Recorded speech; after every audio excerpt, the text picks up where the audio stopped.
States Judicial District Court, number 13 is now in session. The Honorable Mark R. Denton presiding. Good morning. Please be seated.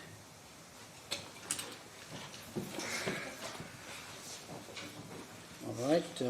We're convening in State of Nevada versus Kevin Hendrick Menon. Appearances of counsel, please. Identify parties present.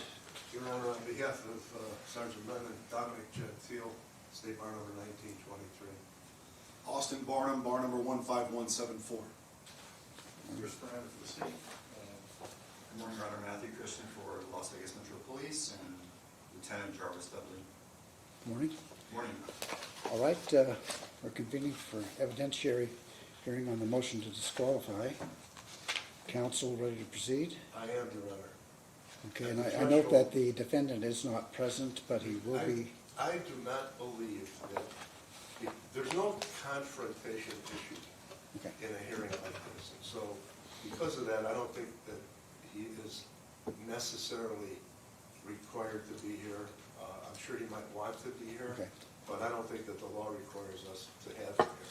So I think we can proceed. And so you're okay to proceed without his presence? I'm okay to proceed without him. All right. Did you wish to make an opening statement, Mr. Before I Gentile? do, actually what I'd like to do is do two things. Number one, make a procedural objection for the record.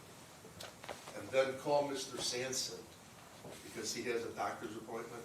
Okay. And then after that, make a statement. All right. I'm trying to accommodate him, but I don't want to waive my objection. All right. Very It's a well. simple one, and it's one that frankly has never been addressed by any court that I could find, and certainly not in Nevada. These proceedings are governed by NRS 1.235. I raised this, I don't know that you got to read what I filed yesterday. I did. There's been a lot of stuff, okay? All right. In my opinion, humble as it may be, there are only two parties to a proceeding like this. The challenger and the judge being challenged. Because the statute makes it clear that the challenger must file the affidavit setting out the reasons. And then the judge being challenged can respond to that. Now, in a civil matter, we would not have the same, in other words, if the judge was being challenged in a civil case, we'd have a little different situation. But in this case, because the state is involved in the case, we have a separation of powers problem. The state cannot represent the judge. And without the state having someone to represent, the state does not have standing. And the reason that the state does not have standing is because the state is not entitled to Judge Israel. They are entitled to a fair and impartial judge. And so, you know, I know it's to me it's sort of a symmetric argument. And the thought of the separation of powers issue really didn't dawn on me until yesterday. But nevertheless, we haven't started this proceeding yet, and so I want to state that for the record, that that I would have an objection to the state even being heard in this matter, because they don't represent anyone that has a stake in it. All right. That's the objection. All right. Response? And our response to Your Honor would be initially that the state has in it is that our substantive rights are affected based on the filings that were made by the defendant in this case and the allegations made against the judge. Additionally, this position that the defense is taking is inconsistent with positions they took earlier in this case. When we filed our initial response and they responded, they did not invoke this particular statute. In addition, the only reason why we ended up filing a supplement was in light of what Metro filed in their motion to quash, which specifically dealt with the declaration of Lieutenant Dudley, which shed a lot of light that the state wasn't aware of as to how any of this even started in the first place, which then precipitated a need for the state to file a response. Because essentially what's happening here, and as we've kind of laid out in our motion, is that what we have here is that the defendant is engaging essentially in forum shopping and has reached out to the head of Metro Sheriff McMahill to start this entire process with keeping him in the dark. When I had reviewed the 414 declaration of Lieutenant Dudley, I actually reached out to defense counsel and said, listen, in light of what was just filed, we feel the need to file a response. Do you have any objection? Defense counsel told us no, and it's memorialized in writing. So if I could just approach. I don't have an objection to the filing, not at all. Okay. So I have an objection to advocacy. That's fine. I'm going to mark that as Exhibit 1. That is literally the defense agreeing to permit the state to file this response. So the bottom line is, when the substantive rights of the states are being affected, based off of the facts that we've learned, we believe we have a right to speak. The statute, when we've read it, doesn't preclude us from raising an objection, but we'll submit it to your discretion. But the state was highly concerned, based off of the factual record that's contained in these emails, that it needed to at least respond because it was completely aware of any of this happening in the first place. But we'll submit it to your discretion. All right, I don't, did you want to respond? Yes, just briefly. I've also thought this through. It would seem to me that it would not be inappropriate, even though I've yet to find any kind of authority for a district court to grant amicus status to anyone. District courts do it all the time. They frequently do it, let's put it that way. In fact, I think I've been involved in a case in which you raised that issue, but you let it go forward that way. I don't have a problem to the state being considered as an amicus, but amicus does not have an opportunity to question. And so my argument would be that the moment that they become an advocate against the replacement of the judge, then at that point in time, they cross the threshold with respect to not just separation of powers, but if you think about it, if you look at the grounds in 1.230, which is the predicate to, that would automatically disqualify them because they're the judge's lawyer. All right. I don't consider defense counsel's zealous advocacy to be forum shopping. He's proceeding what I believe he believes to be in good faith, but I'm not persuaded that the state can't weigh in on the motion. And as I take a look at Rule 8 of the Nevada Rules of Criminal Practice, Rule 8, let's see if I can find the provision. It requires a opposition to a motion that's filed in a case to be filed within a period of time. I believe it's 10 days, and that's what the state has done. The state has, a motion was made in the case, and the state has filed an opposition to it. So I determined that the state does have standing to address the issue, and accordingly the objection is overruled. Thank you. Okay? The record has been made. All right? That's all I wanted to do. All right. So you wanted to call your witness now? Yes. Call Steve Sanson.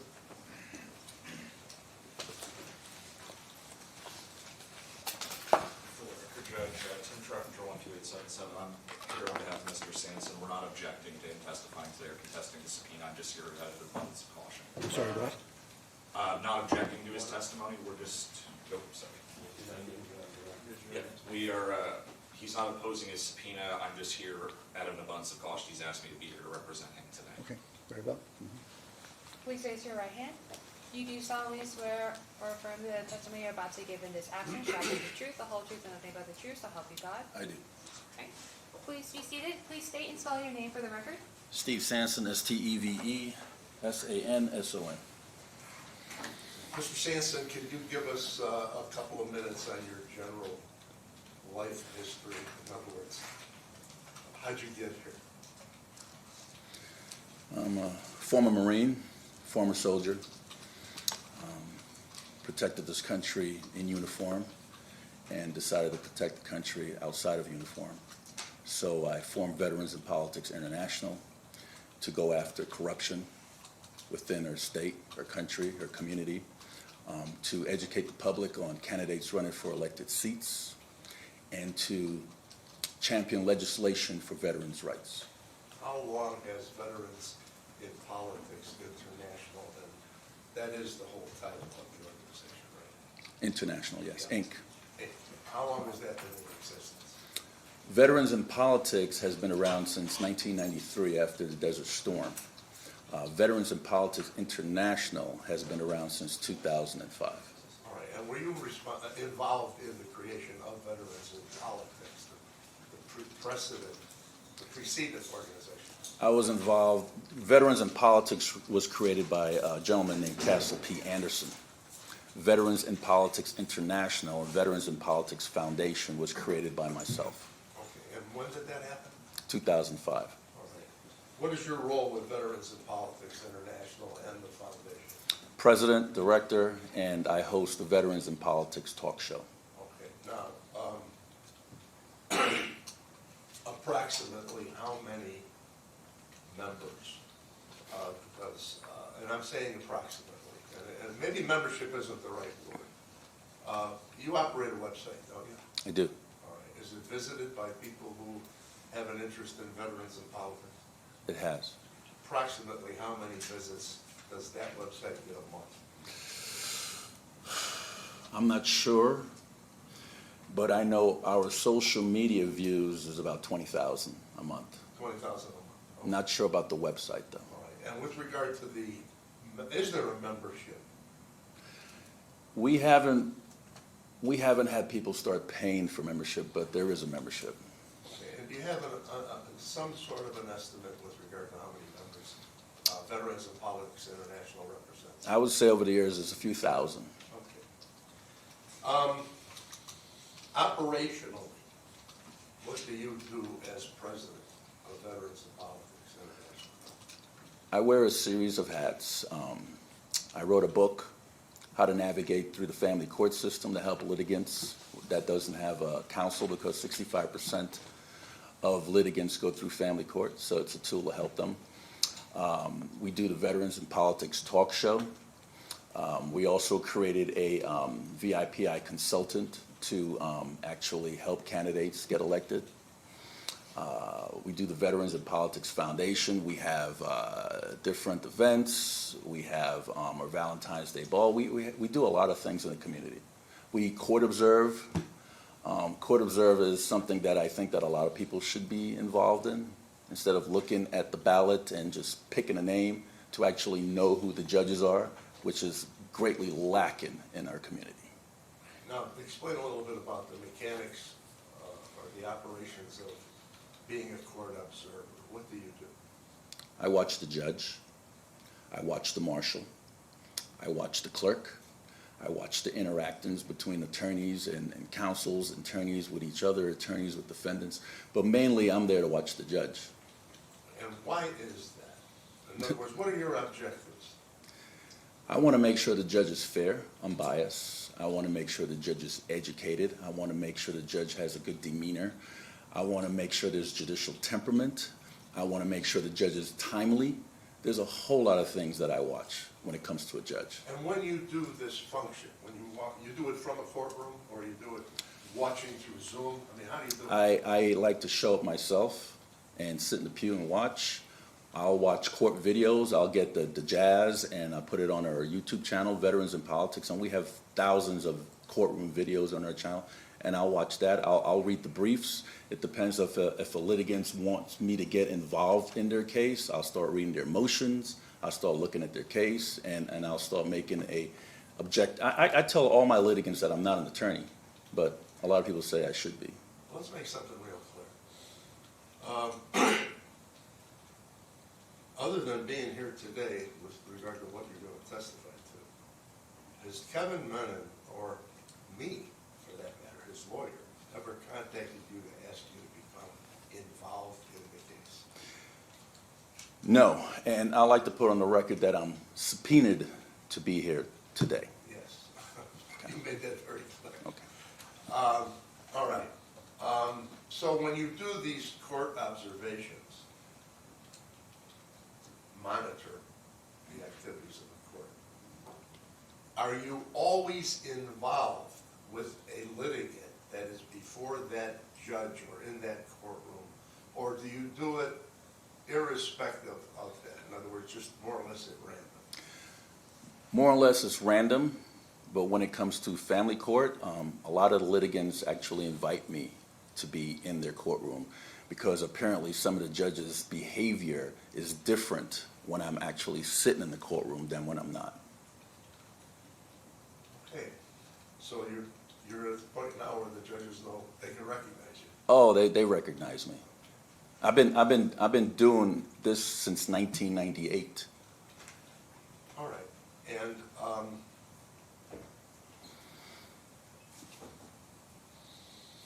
when you do I think you said you post on your website videos, jazz videos and things like that. It's on our YouTube channel and our website and our social media, yes. Okay. Let's talk about this case.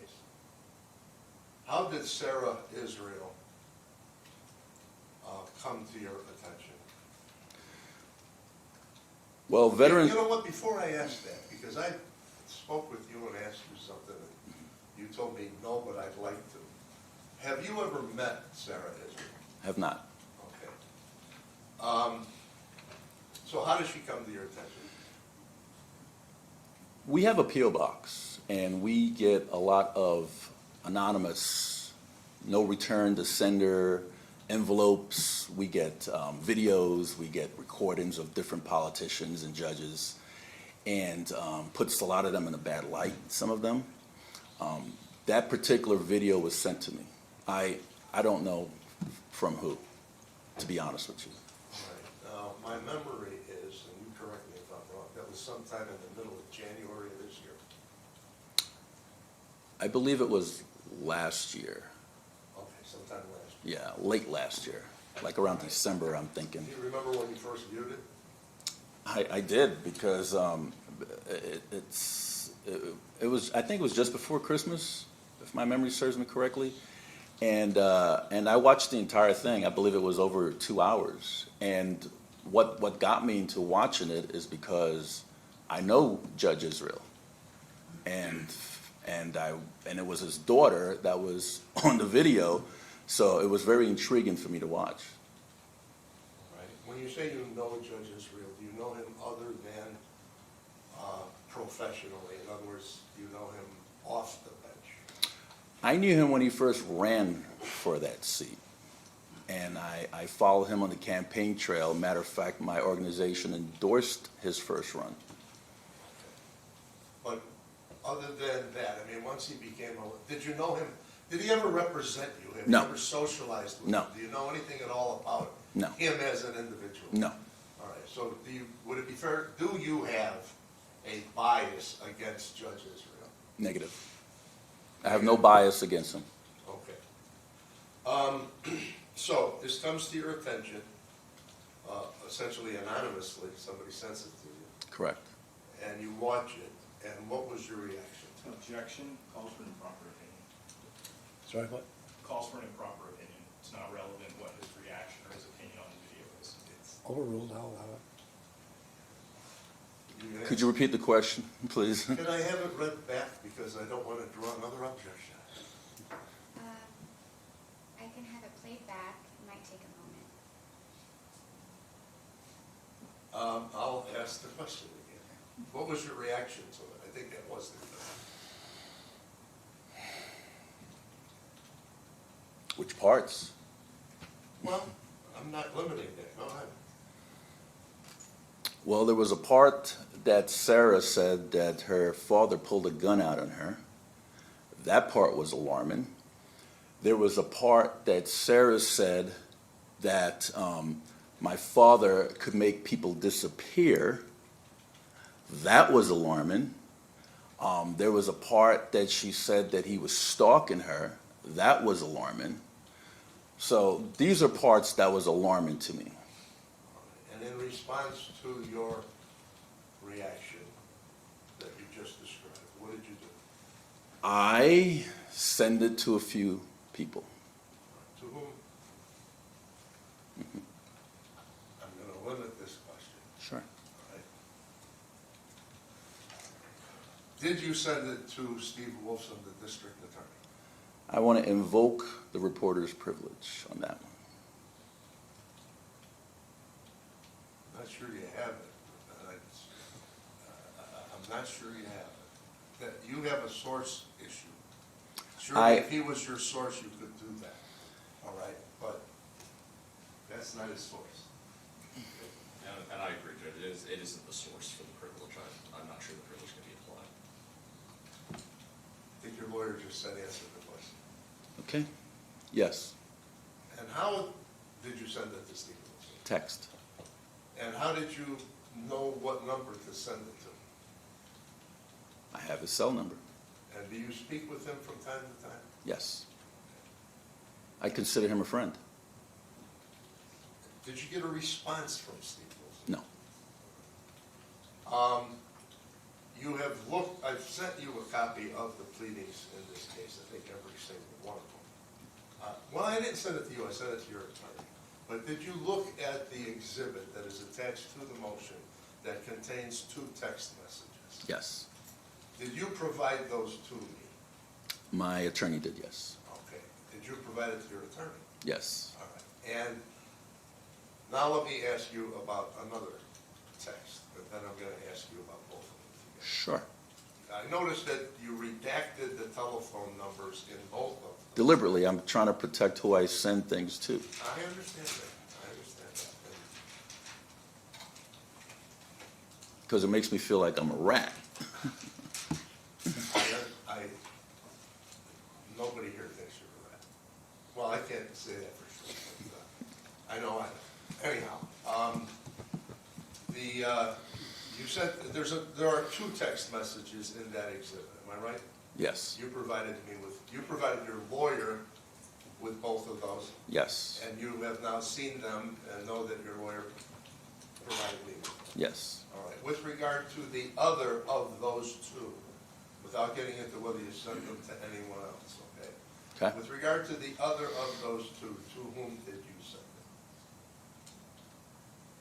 Let me ask it differently. I'll ask you. Did you send it to Sheriff McMail? I did. Okay. And how did you know where to send it? I have his cell.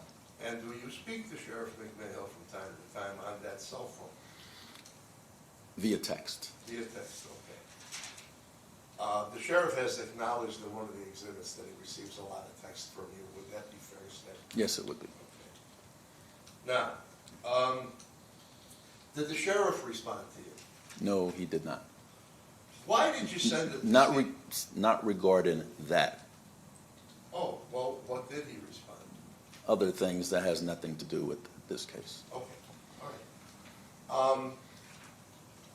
I think he might be a source there, so I'm going to recognize the privilege, Okay. even without you asserting it. Okay. Thank you.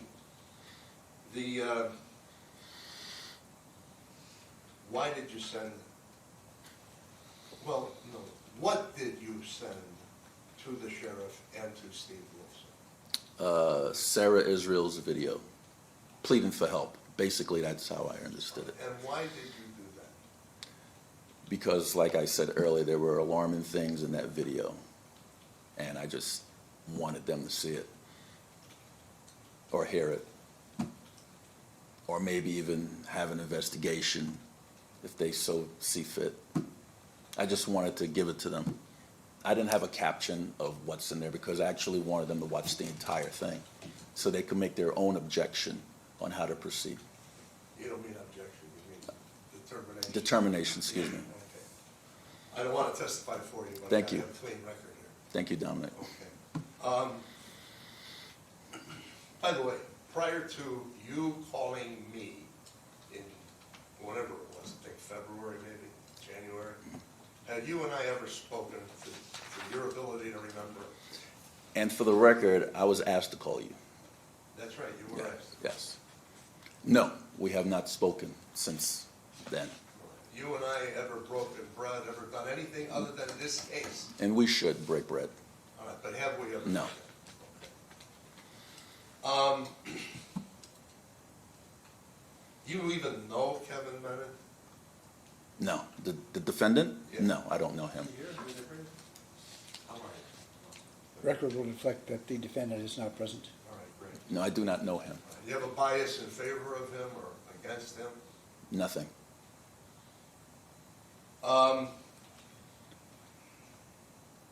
In the past, prior to this case, have you ever sent similar materials to either Mr. Wolfson or to the sheriff? In other words, where you're trying to call their attention to something that might need to be investigated? I have. And what have they done in the past? As far as I know, nothing.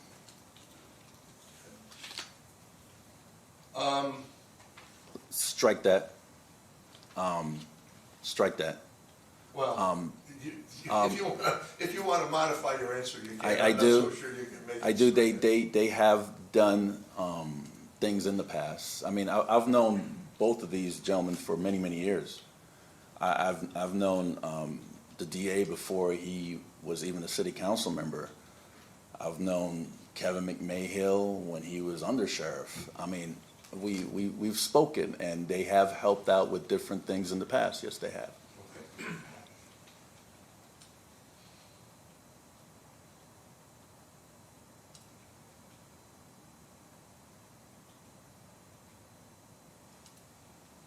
So with regard to Exhibit E of the motion, those are the text messages that you sent to me. Yes. And those are copies, without the phone numbers, of the text messages that you sent to Steve Wilson and to... I'm not sure what letter that those exhibits are, but yes. Can we agree that it's Exhibit E, Yes. counsel? Okay. Just a moment.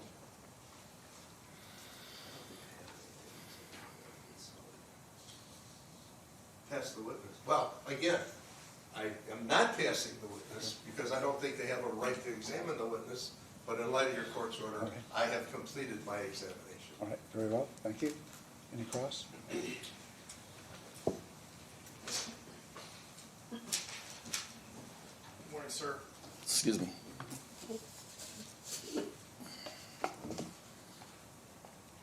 I always like to drink water before I talk to the prosecutor. Yes, all right.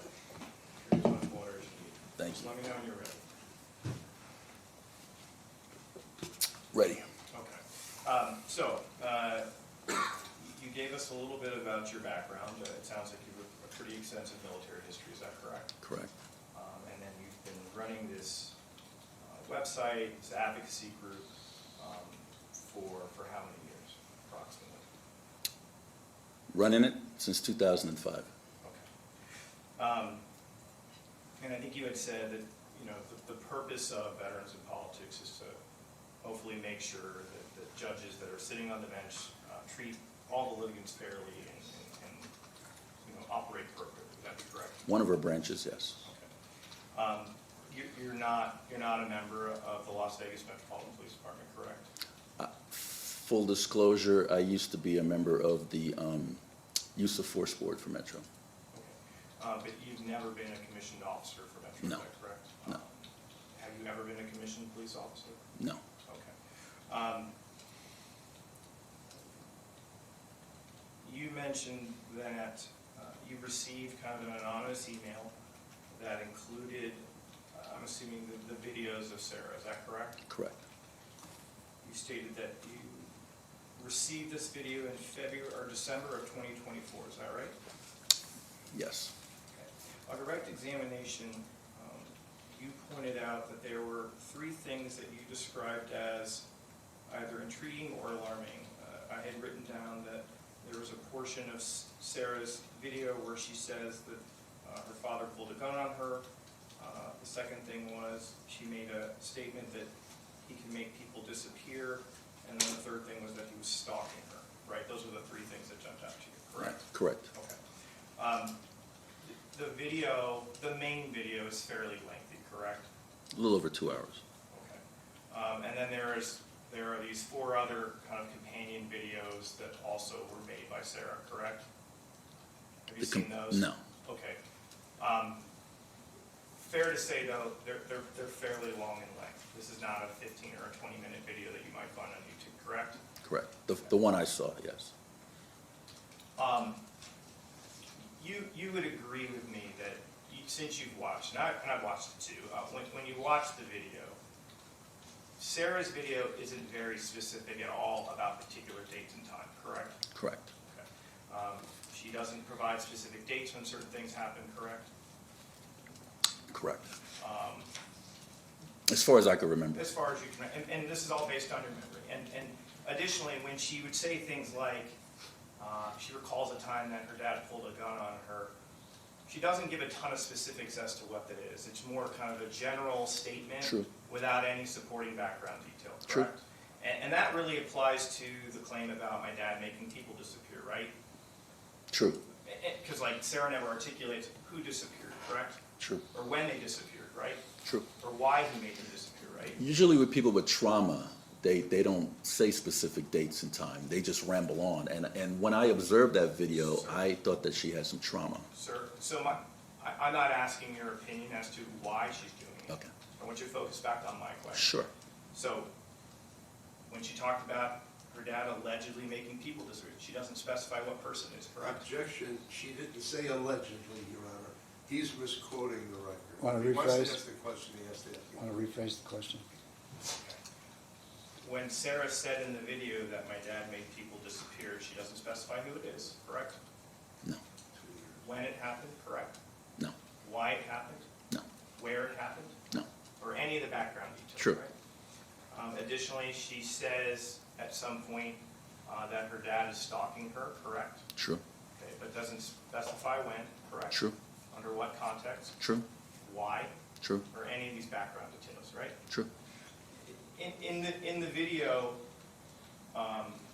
she also talks about things like one of her frustrations with her father is the fact that she's not able to go to Korea or Japan on her 30th birthday, correct? I don't remember that. Okay, you don't remember that part. You have no reason to disagree with me. Not at all.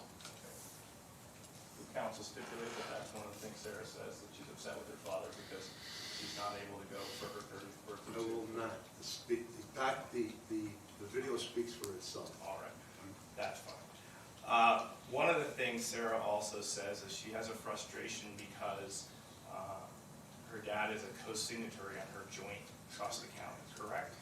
I remember hearing that.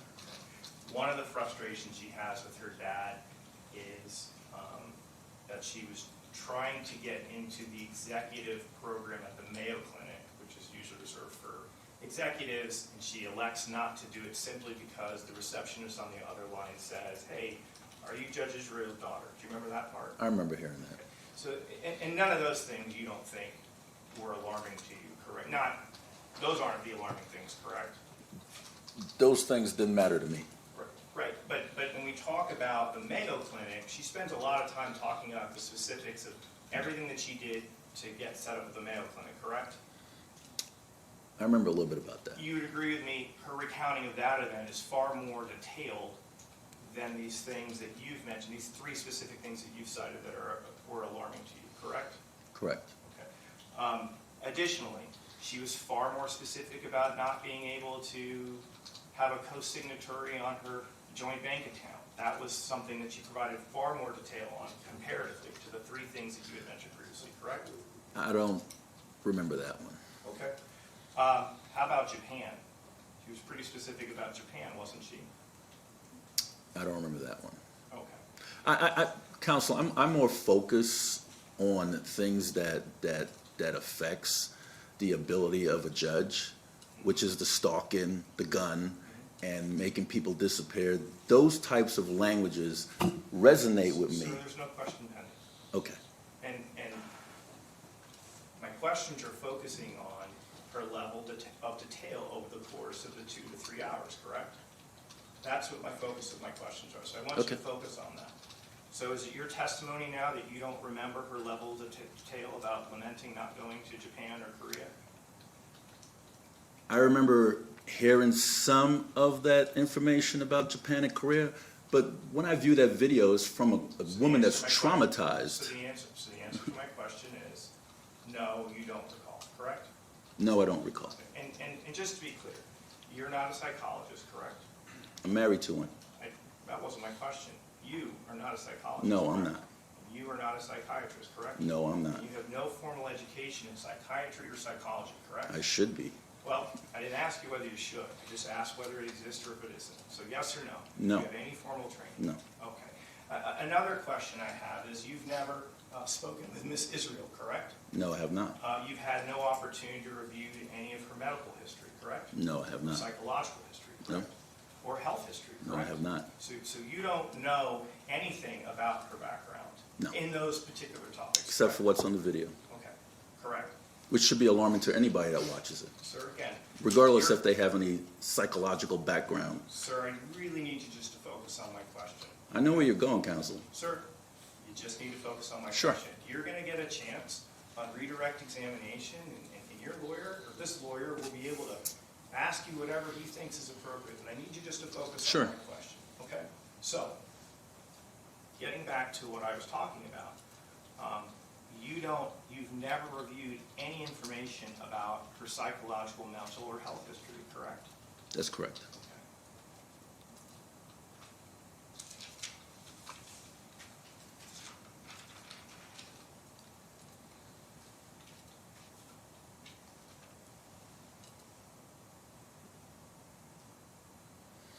Now, you mentioned that you had sent these videos in a text message to the sheriff as well as the DA, is that correct? Correct. Okay. And I think you had stated that you've had good relationships with them over the years that you've known them, would that be correct? Correct. Okay.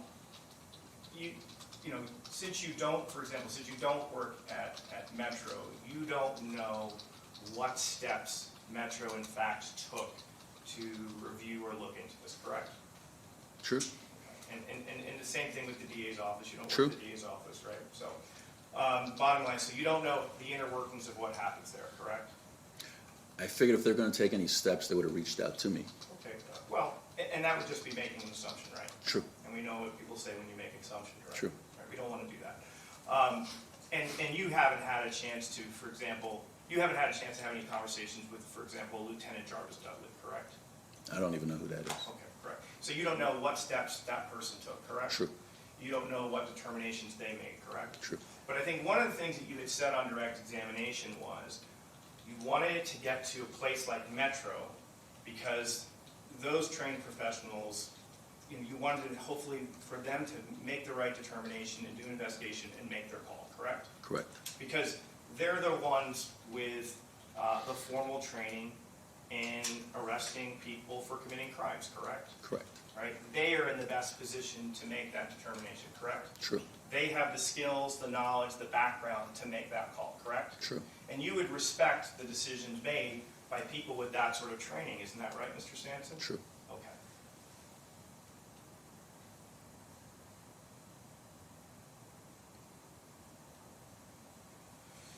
You had stated that someone asked you to call defendant's counsel. Do you remember saying that on direct examination? Yes. Who asked you to call defendant's counsel? To be honest with you, I don't remember. And if I did remember, I would invoke the reporter's privilege. Okay. When did you begin to have communications with defendant's counsel?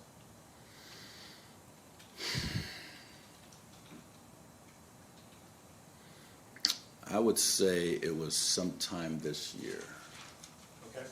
So, on January 19th of 2025, your website posts the video of Ms. Israel, correct?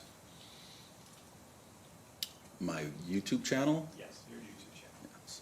Was it posted any earlier on anything else affiliated with Veterans in Politics? Not that I recall, no. Okay. I don't remember. And do you know whether or not on January 24th of 2025, around 1 p.m., you made defense counsel aware of this video? I don't remember the exact date. I deal with a lot of people. Okay. And then the one last matter I'd ask is you were here last week, correct? Correct. And you were under subpoena to testify, correct? Correct. And you were under subpoena to testify before this particular judge, is that correct? Correct. Okay. But you didn't get a chance to testify, is that right? Correct. And now a week later, we're now here, correct? Correct. Sir, I just need to ask you, after you completed waiting in here for a couple hours, and we were all here for a couple hours, nothing actually went, did you make a video on your website where you specifically talked about Judge Denton? I was talking about my court observation of the judge, and I believe it was all positive. Didn't go into any specific cases. Okay, but you did, Yes, I did, okay, so prior to testifying. and that's what I do. Sir, there's no question pending. Okay. So just so I'm clear, prior to your actual testimony in this case, you posted a video about this particular judge in a positive light, correct? Very positive. Okay, and you have a large membership, is that right? I do. Okay, thank you. I have no further questions. Redirect? Just a few things.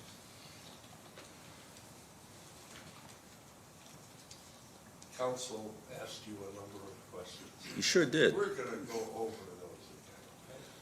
Sure. Remember when you said that you told me that you never spoke to Sarah Israel, but you'd like to? Correct.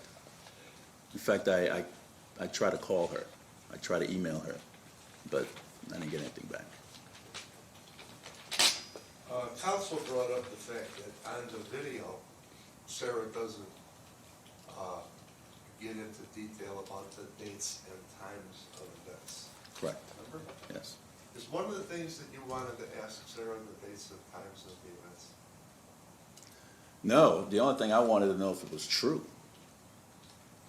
The dates and times are irrelevant to me. Okay. The fact that if a judge did this, it would be alarming. It doesn't matter what day or what time that judge did it. In order to get those details, in terms of the date and the time, and when, and where, and why, and background, you have to ask questions, don't you? Oh, yeah. And you have to ask questions of the people who know, don't you? Oh, yeah. And according to Sarah, there were only two people that she identified that knew, her and her father, right? Correct. Okay. I also called Ron Israel. Oh, well, it's a new one on me. We He might as well never, ask you. he never called me back. Never calls back, okay. By the way, ordinarily a lawyer will prepare a witness before he puts him on the stand. That didn't happen with you and me, did it? No, I'm one of those unorthodox witnesses, I guess. You were willing to do that, you just wanted to get up and answer questions. I just want to make things right. Okay. Do you know if Lieutenant Dudley, you said you don't know Lieutenant Dudley. I think he's sitting back there in the first row. Are you Lieutenant Dudley? I am. Okay, nice to meet you, sir, as well. You know that man? Never met him before. Do you know if Lieutenant Dudley asked Sarah about the dates and times of the events that she reports, or about the details, or about when, or where, or why, or the background of the things that she reported about her father? You know if he did that? I have no idea. Do you know if he'd asked those questions of Judge Israel? No idea.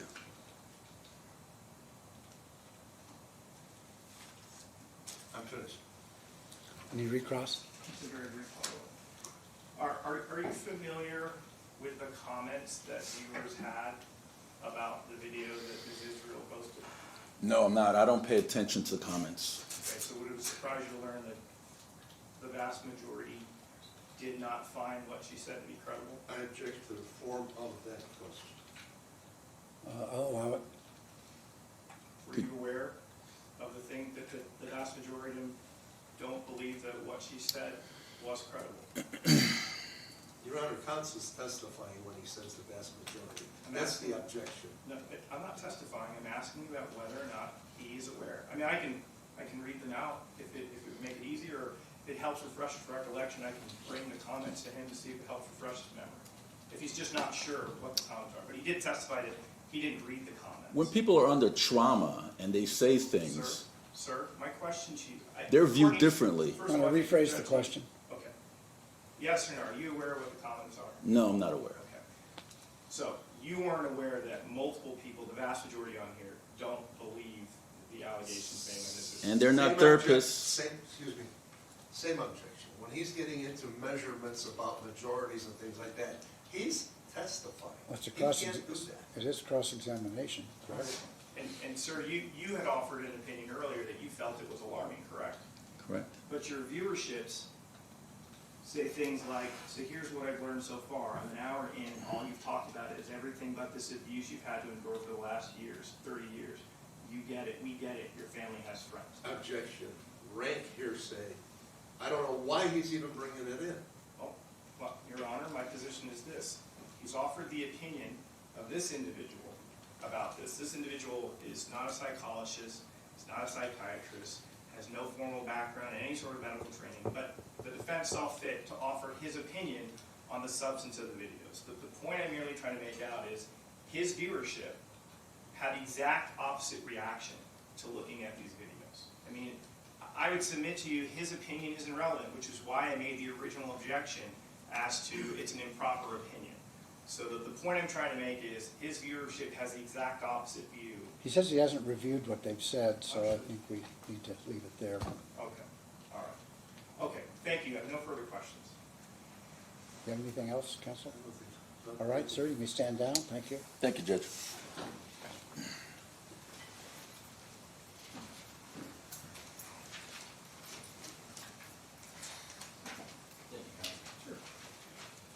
Your Honor, I can tell you now that it's not my intention to make an opening statement. All right. I don't see the wisdom of that in a hearing like this. I have a summation, obviously, that I've prepared. I don't make it before. All right, very well. Okay? Your next So I witness? think the next witness is Lieutenant Dudley, and I believe that there's an objection to him testifying. Yes, that's right, Your Honor. We had filed a motion to quash.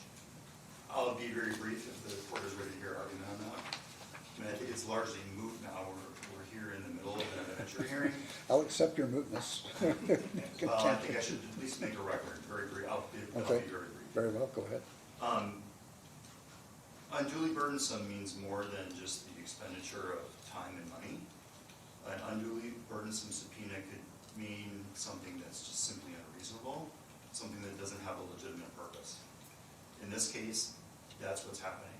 The testimony of Lieutenant Dudley does not have a legitimate purpose. When this started, the question was from Mr. Menon's, or Sergeant Menon's counsel, was whether Metro had an investigation pending. That question has been answered through the declaration of Lieutenant Dudley. Then the goalpost moved, and the question has now become, well, why not? Why hasn't Metro conducted an investigation? Well, that's not relevant, Your Honor.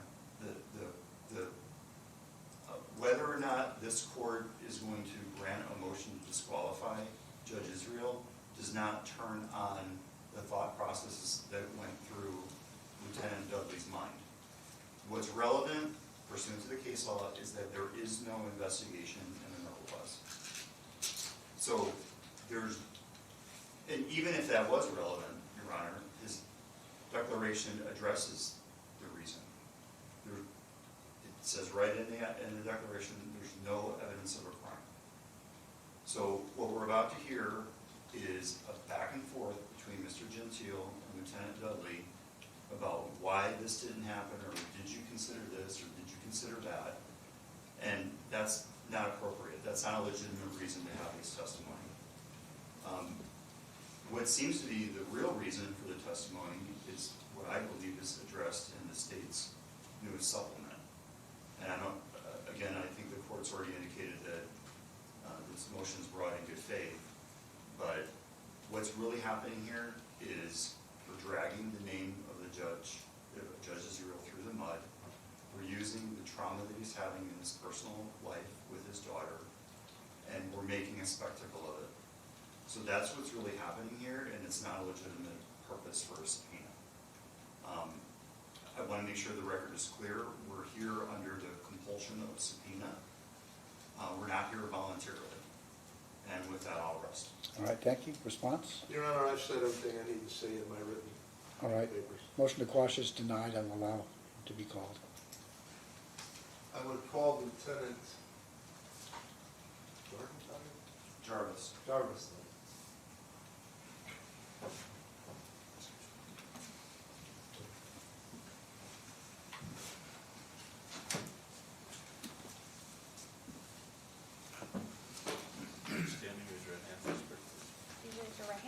solemnly swear the testimony you're about to give in this action shall be the truth, the whole truth, and nothing but the truth, so help you God?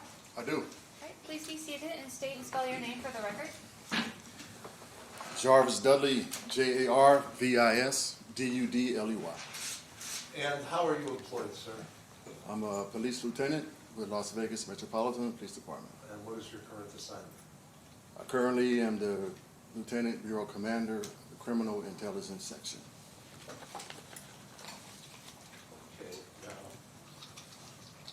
the Lieutenant Bureau Commander, the Criminal Intelligence Section is a section. What bureau are you a Lieutenant Commander to? Criminal Intelligence. That's a bureau? Correct. Okay. Is it related to or part of the Homeland Security Bureau? No, it's not. Is it standalone? It sort of is. I'm part of the Office of the Sheriff. I'm sorry, I didn't hear the last part. I'm part of the Office of the Sheriff. I get that. Just to let you know, I have a hearing problem. Okay? And I think I need to get new hearing aids. Can I'll sit forward. Speak up a little bit. I'll sit forward. Is that better? Yeah, that's my friend. Thank you, thank you. Okay. What is the task of the Criminal Intelligence Bureau, I think is what you said? Yes, we have multiple tasks. I have 3 squads. Squad 1, public integrity, public corruption. We investigate police officers. Squad 2, we investigate organized crime. 1% motorcycle groups. And we have the surveillance and undercover squad 2. Okay. So the Public Integrity Section, SWAT, excuse me. I have problems with those terms. It's okay. All right. The Public Integrity, Public Corruption Squad. Is that the squad that was involved? Well, who are members? Do you have a detective Pluck as part of that? I do. He's part of the Public Integrity, Public Corruption Squad. Correct. Okay. What squad investigates allegations against judges? Squad 1, that squad that he's assigned to. The Public Integrity, Public Corruption Squad. Correct. Okay. Is that the same squad? You say it investigates police officers. What kinds of investigations does it perform against police officers? Ones that commit crimes. Crimes that can be considered long-term investigations, I would say. Long-term investigations. Correct. Okay. Are you aware that the defendant in this case, Kevin Menon, is a sergeant on the Las Vegas Metropolitan Police Department? Yes, I am. Okay. And I know that you're aware that he has been charged criminally. Yes, I'm aware. Yes, you are. All right, now, with regard to an investigation, what is an investigation? What does an investigation mean? An investigation means that there is probable cause has been established to uncover the elements of the crime, basically. So wait a minute, so in order for an investigation to even start, probable cause has to already exist? Yes. Okay, explain to me what that means in any given context. In other words, probable cause, as I understand it, means that there needs to be slight or even marginal evidence that an offense occurred. Am I right? Do you understand it the same way? Probable cause is the facts and circumstances of a crime, and you believe the person committed that crime. That's So what you probable already have cause to is. believe that somebody committed a crime in That's- order to investigate them. That's what probable cause means, in my opinion. So is that the standard that you employ then before you start an investigation? In other words, before you would authorize an investigation? That's the standard. Can I finish my question, Yeah, sure. please? I know you were done. Thank you. No, I'm not done. Okay. I'll tell you what, I'll tell you when I'm done. Is that Sure. okay? That's great.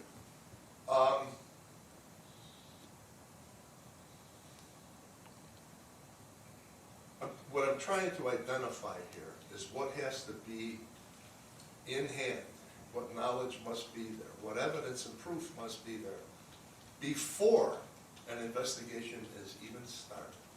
That's where I'm going. You understand that? Yes, I understand that. Thank you. Now, with regard to that, if I understand you, you don't start an investigation without probable cause already being established. Is that what you've just testified to? Correct. And if I understand you, probable cause is not established unless you already have evidence of a crime and you believe that the person that you're going to start the investigation of is the person guilty of that crime. Probable cause is what you need to start an investigation. You said that, but Okay. I'm going back to the other answers you've made. But you also mentioned evidence, correct? I did, yes. Okay, evidence is what you gather after you have probable cause to believe a person committed a crime. And the evidence is what you use to support the arrest. So you can find probable cause in the total absence of evidence. If that's the case, how do you do that? What do you have that is not evidence that gives you a basis to formulate the opinion that probable cause exists? For any instance of a domestic violence call, correct? You can arrive on a scene. A wife said her husband hit her, correct? Now, you look into the records and you see that the husband has been arrested, say, 3 times for this crime before. That's part of establishing probable cause, okay? And the arrest can be made for that. So you can arrest him because he did it before, and she's saying he did it again. Correct. Okay. That's that context.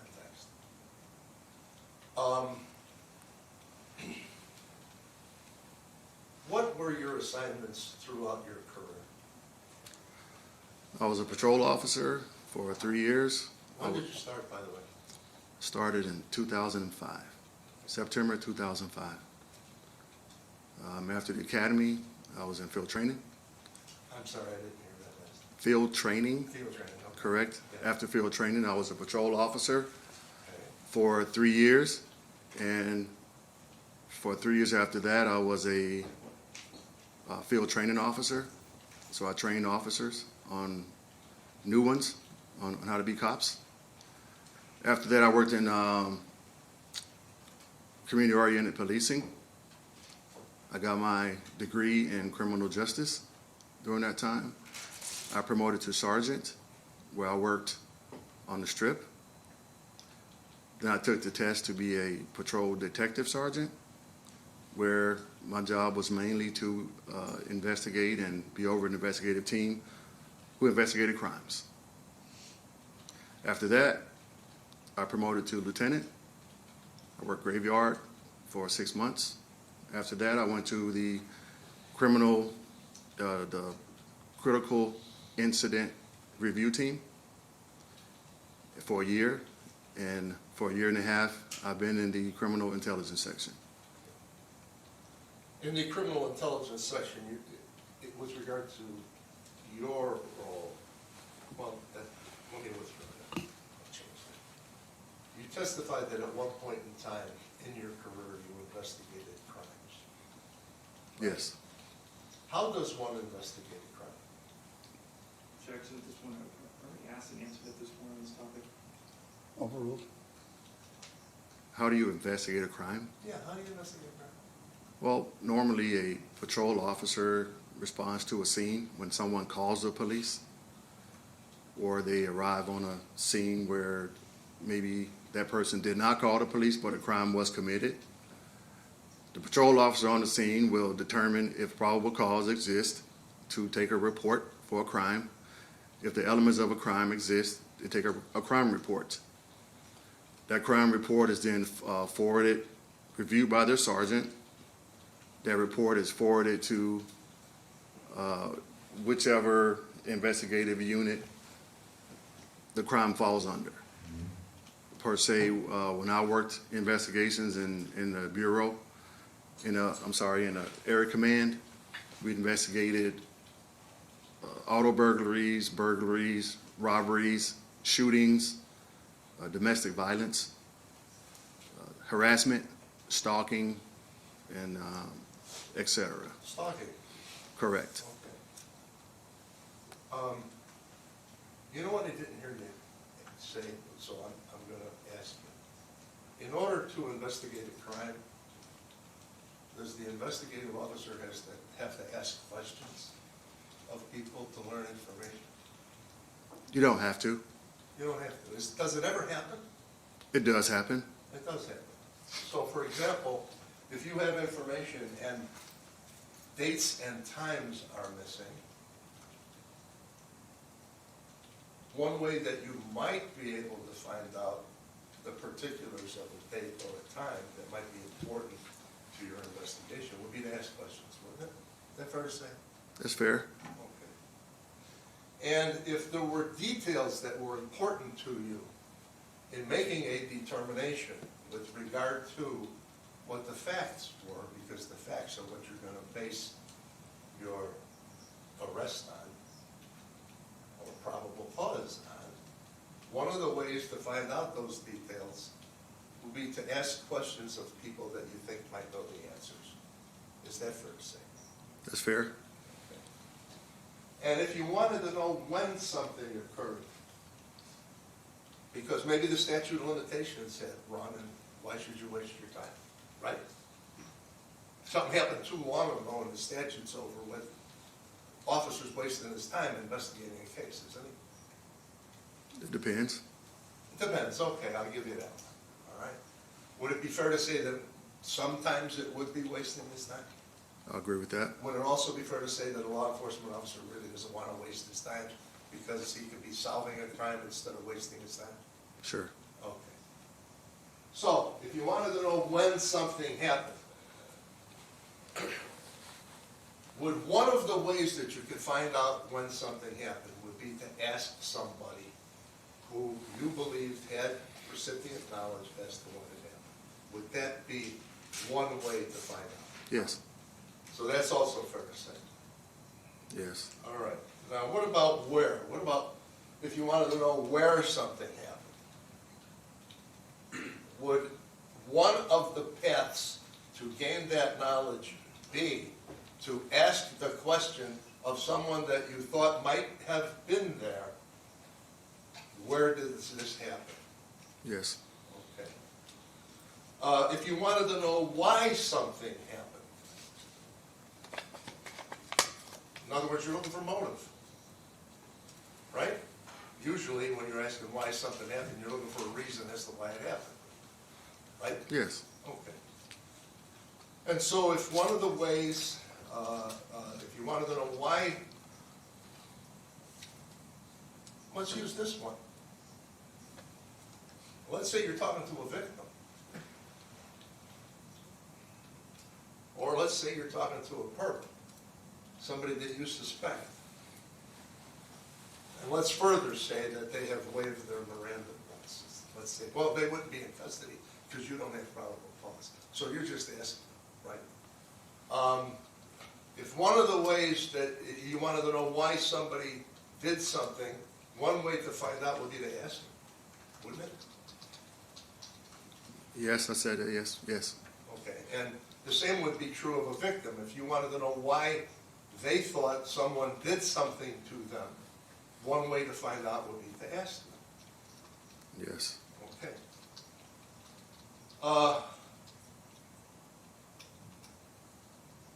If you wanted to know background details, one way to find out would be to ask the person that you thought might know, wouldn't it? Could ask the person or witnesses Or witnesses. or people related to the Right, anybody who alleged might thing. know, right? Correct. Okay. Have you ever asked questions of people such as the ones that we have just gone through in order to find out the answers to why or when or where or details or times? Have you ever done that? Yes, I have. Okay. And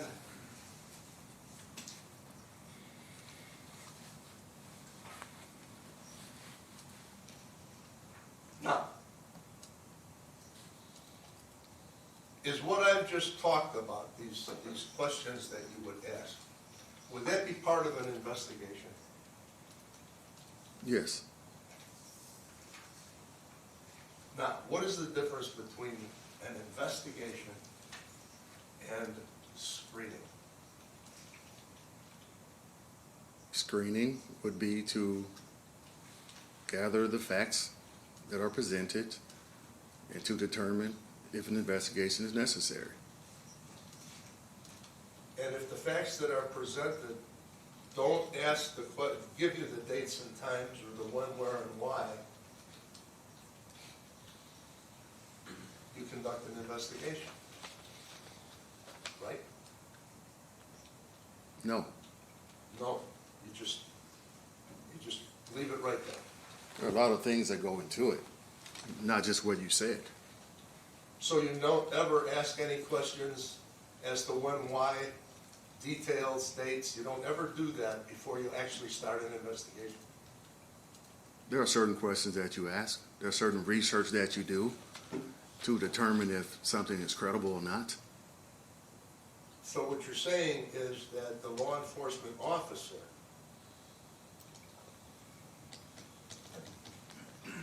has to make a credibility determination for the law enforcement officer to find probable cause to make the next step? Can you repeat the question, please? Yes, what you're saying, if I understood it correctly, is that the law enforcement officer has to make a determination of credibility before he takes the next step to investigate? Correct. Okay. And until, now, with regard to making the assessment of credibility, might one ask questions such as for details or for times and places of what's being reported, so as to assess the credibility of the person reporting? Yes. Why? Well, first of all, you want to determine you want to evaluate the mental state of the person you're talking to. Okay. And that usually happens when a call to the police happens. Like a 911 call? Correct. It could be 911, it could be 311, it could be someone else calling for you. So when an officer responds to the scene, they're evaluating the totality of the circumstances, so to speak. Okay, but the officer, does the officer refrain from reporting to the scene if they make an assessment prior to getting there that the person making the 311 call is not credible? Or do they respond anyhow? Yes, they respond anyhow. They do. So Yes. even if the assessment is made on the phone call, this person's a nut job, they still make the response. Correct. Because they could be wrong, right? They could be wrong. Okay. Yes.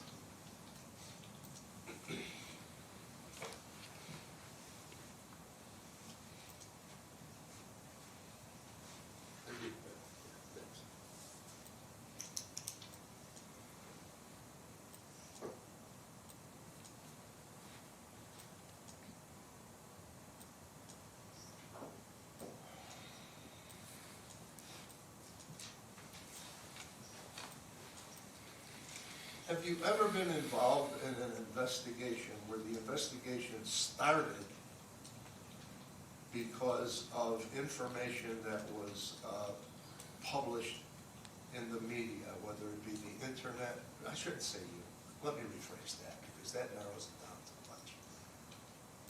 To your knowledge, as a lieutenant who has had 20 years of experience going up every rung in the ladder, have you ever heard about an investigation commencing because of information that was found on the internet or in a newspaper or any kind of a media broadcast. In other words, you didn't get a call, the information was obtained in that fashion.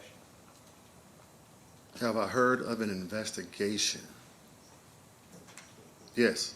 Okay, so it doesn't necessarily have to be from a person, it could be, it doesn't even have to be from a victim, it could just be information and you say to yourself, this is worthy of looking into? Yes. Would that be a fair way to put it? Yes. Okay.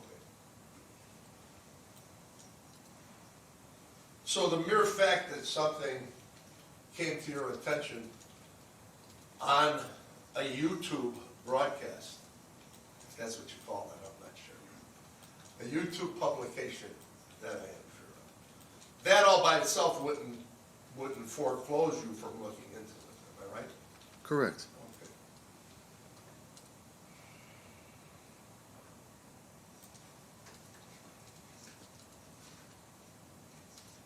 I don't think you answered the question with regard to screening. I asked you what was involved in screening, and I think somehow we got diverted.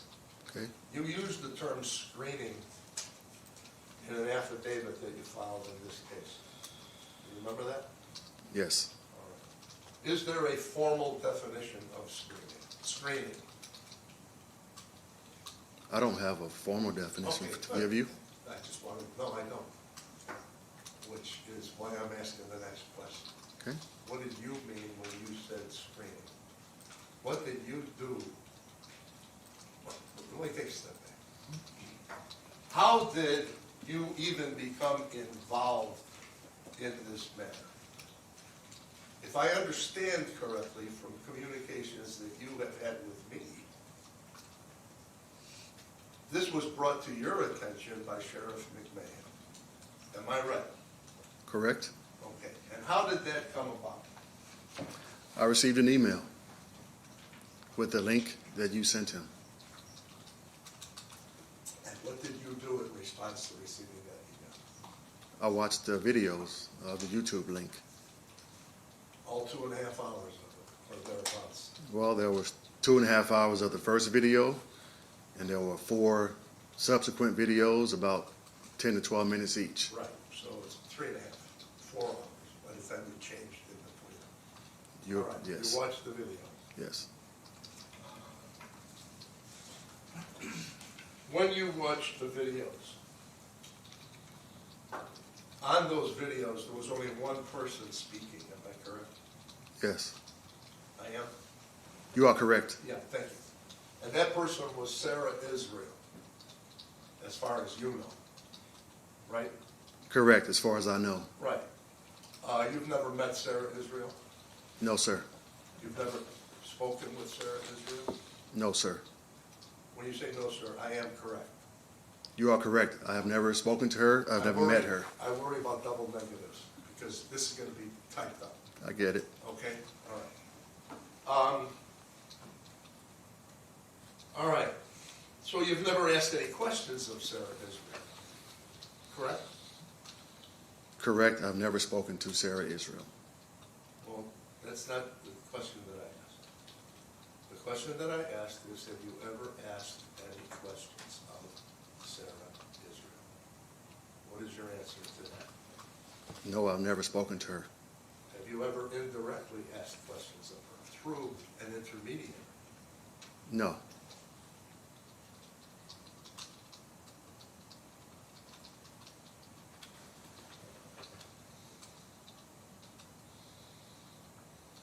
Have you ever received a communication from her? No.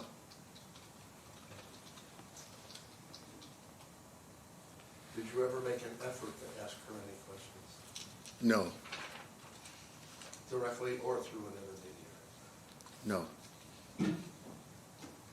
When you saw the videos, I'm going to ask you some, if you remember certain things, but you knew I was going to do that. Do you remember her saying,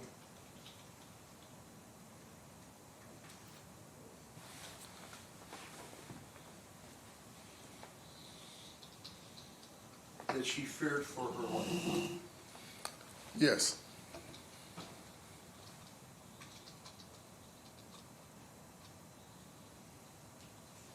Do you remember her saying that, and I'm using her words, "My dad has stalked me and terrorized me at my house to the point where I developed agoraphobia because like the last time I saw him at his house, he tried to pull a gun out on me and I had to run for my life." Remember her saying that?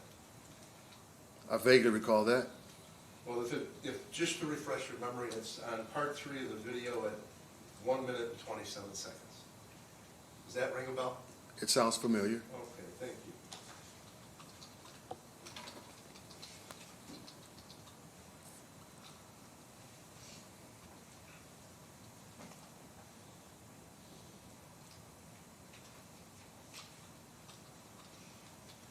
You remember her saying, and I'm quoting, "That evil fucking man," meaning Judge Israel, "has concealed carry, and he always used to laugh his ass off, saying if I ever fought back or lashed out against him, he could just claim elder abuse and act like killing me was in self-defense." Remember her saying that?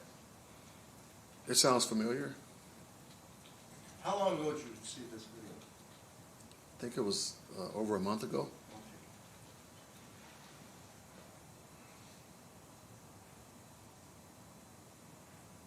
Remember her saying, he's, again speaking of her father, already abused his power and lied to the police too, like sick them on me and terrorized me at my home as this like show of force and his power and his connections. Remember her saying that? Sounds familiar.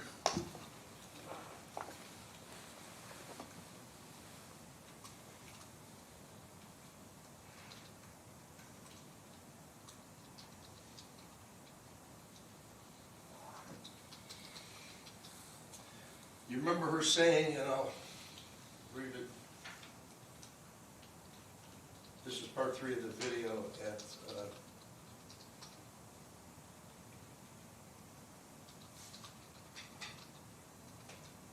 2 minutes and 45 seconds. Healthier, and he's healthier than me because the abuse destroyed my health. He's fine. Me, I'm fucked. So that obviously, like a severely fucked up, premeditated fucking defense for my murder, and he's been saying that shit for decades. Remember her saying that? Sounds familiar.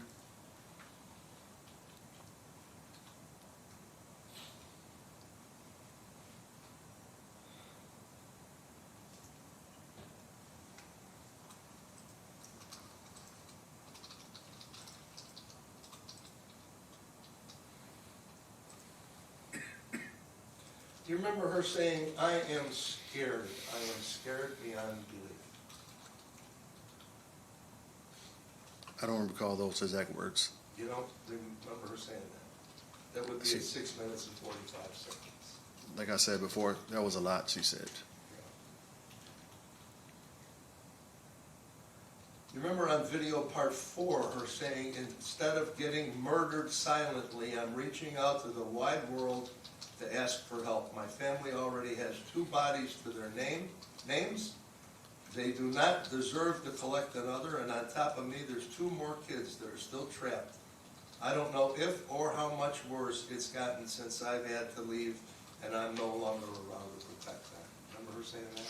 Sounds familiar.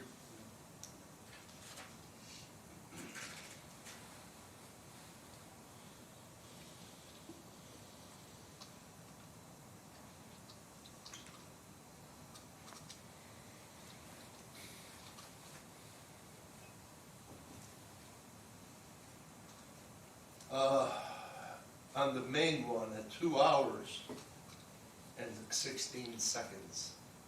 You remember her saying, "The last time I was at my house," again, you wonder why I don't want to go to pick up my stuff. "The last time I was at my dad's house, he tried to pull a gun on me. Thankfully, thank God, parked in the driveway and literally fucking ran and peeled out of my neighborhood and never looked back." Remember her saying that? It sounds familiar, sir. Okay.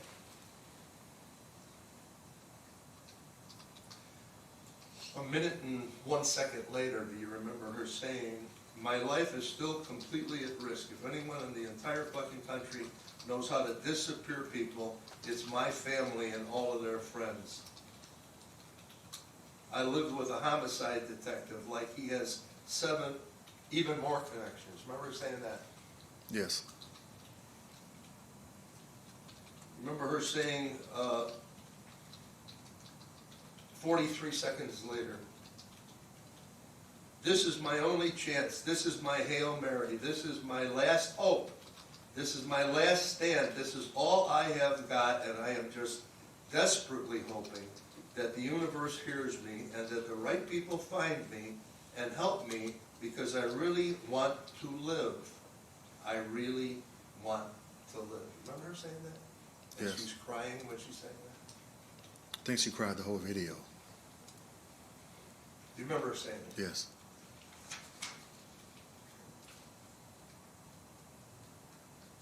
You remember her saying it 2 hours and 25 minutes and 52 seconds of the long run.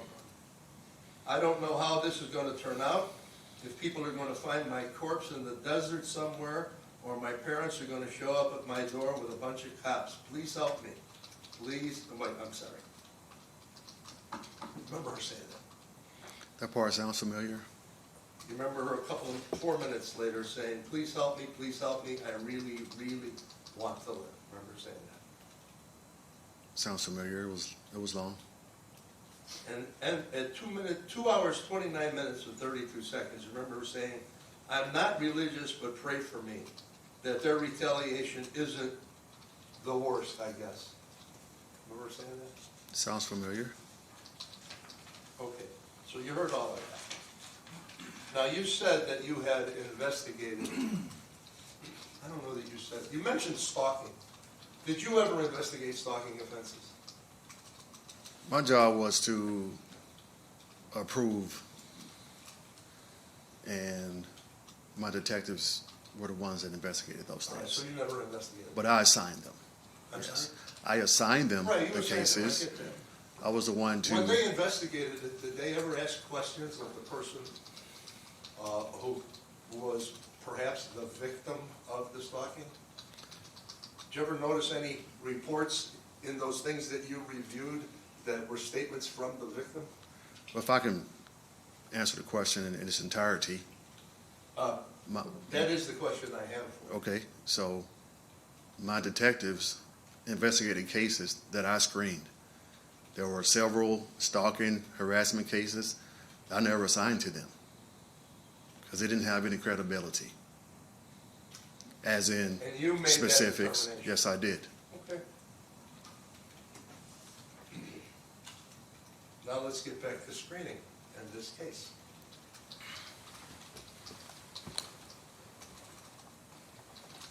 What did you do after viewing the video? The videos, there were 5 of them. What did you do after viewing the videos? I'm going to rephrase the question. May I withdraw that question? Yes?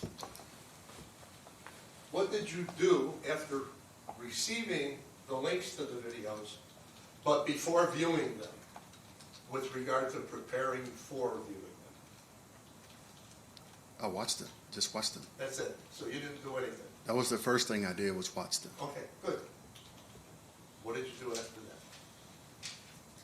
After that, I asked my investigative specialist to run Sarah Israel's name through all of our systems, because at one point in the video, she said that her dad had sick officers on her to her house.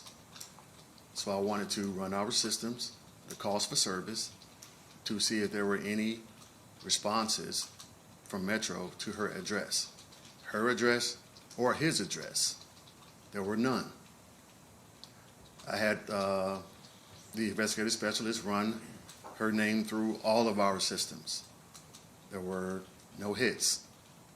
We also ran, What does no hits mean? That she never had any police contact?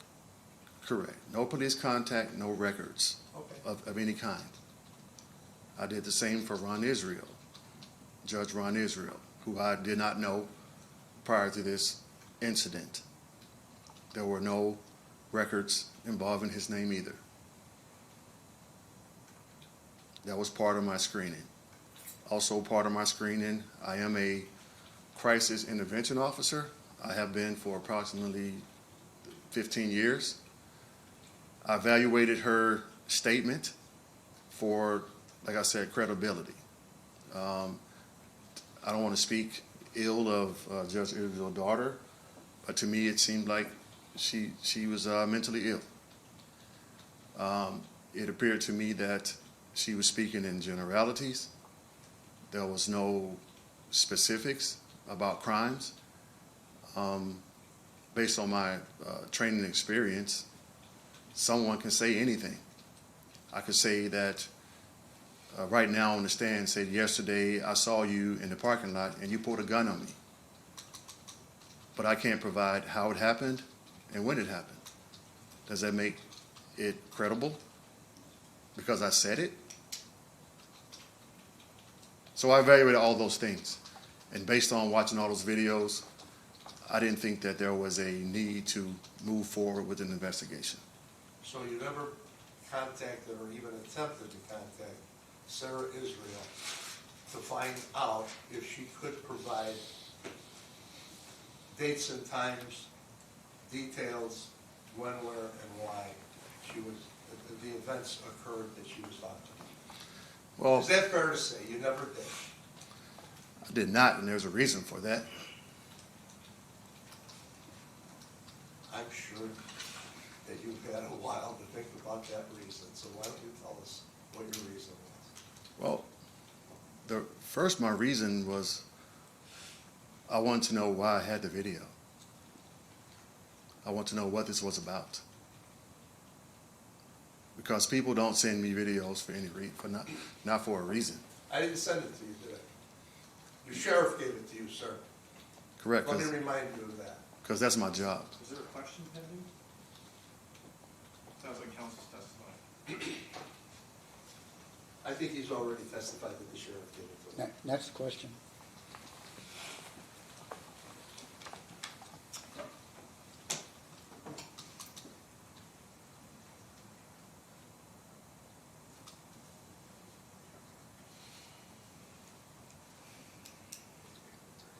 Did you ever contact Ron Israel to ask him any questions with regard to what Sarah was saying?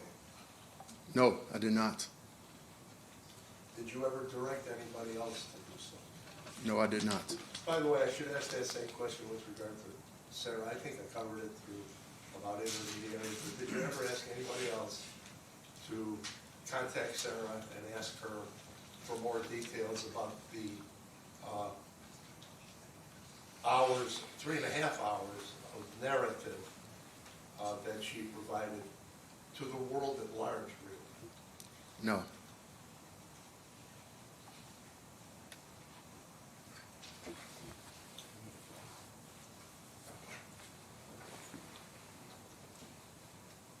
Now, in your affidavit, you concluded that the things that Sarah Israel said, reported on the video, were not criminal in nature.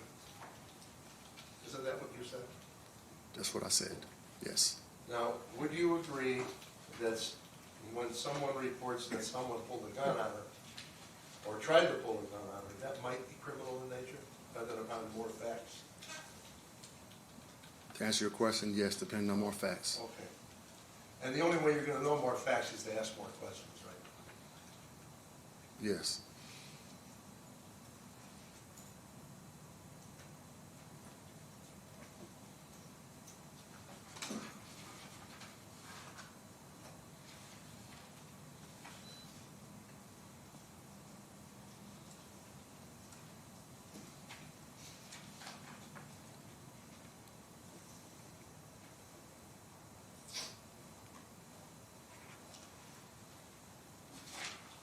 And when someone says that someone is stalking her, that has a particular legal meaning, doesn't it? Yes.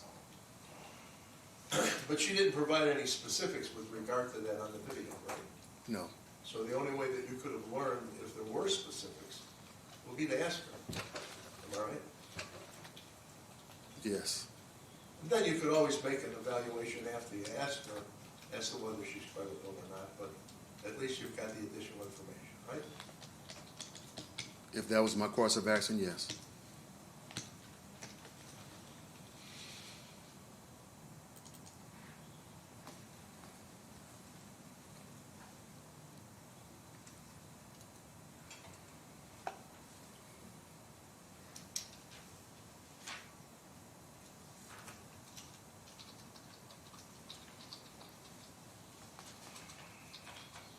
But they have a moment.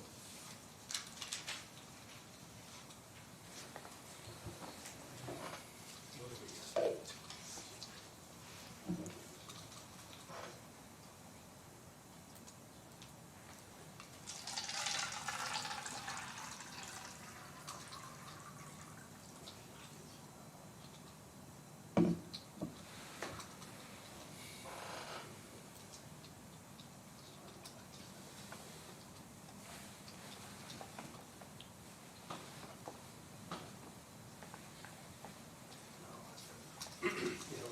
I will.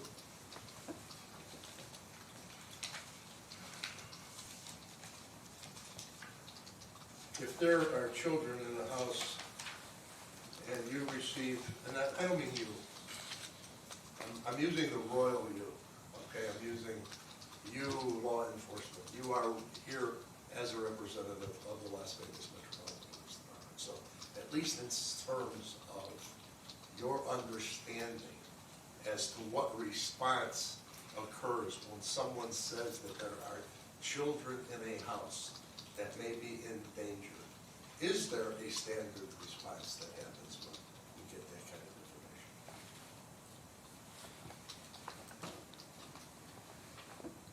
Yes. And what is the standard response?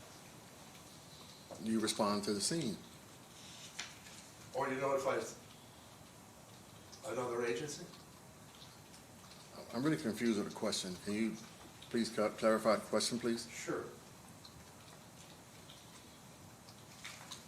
If somebody, if law enforcement, in terms of your understanding, and again, we're talking in terms of standard procedures here, your understanding of standard procedures.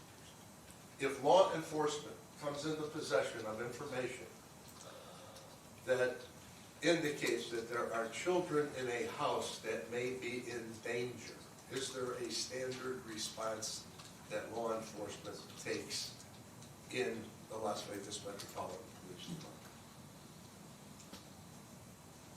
Yes. What, and does any of that involve not just Metro, but advising other agencies as well? If you know. If you don't know, then you don't know. I mean, you're asking different questions. Yeah, there are two different questions. I'm asking you to answer the second one. Other agencies? Right. No, we would handle it Child and Family ourselves. Services, for example. You ever notify them if there's a report of a child being in danger? Okay, yes. CPS, yes. Yeah, okay. So you could do both. You could respond to it, or you can notify CPS. No, Or both. Both would happen. Both would happen, all right. Remember when I read this to you? Instead of getting murdered silently, I'm reaching out to, by the way, I'm reading from the video. Instead of getting murdered silently, I'm reaching out to the wide world to ask for help.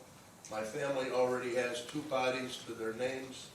They do not deserve to collect another, and on top of me, there are 2 more kids that are still trapped, and I don't know if or how much worse it's gotten since I had to leave, and I'm no longer around to protect them. Remember that being read? Yes, you read that? I remember you reading that. You remember seeing that on the video? Yes.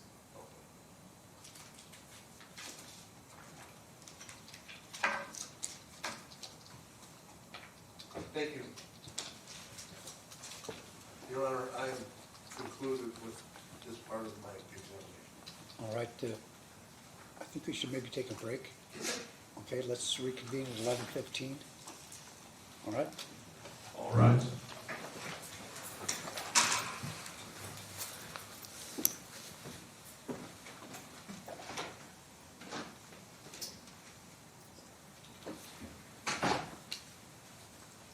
You see this?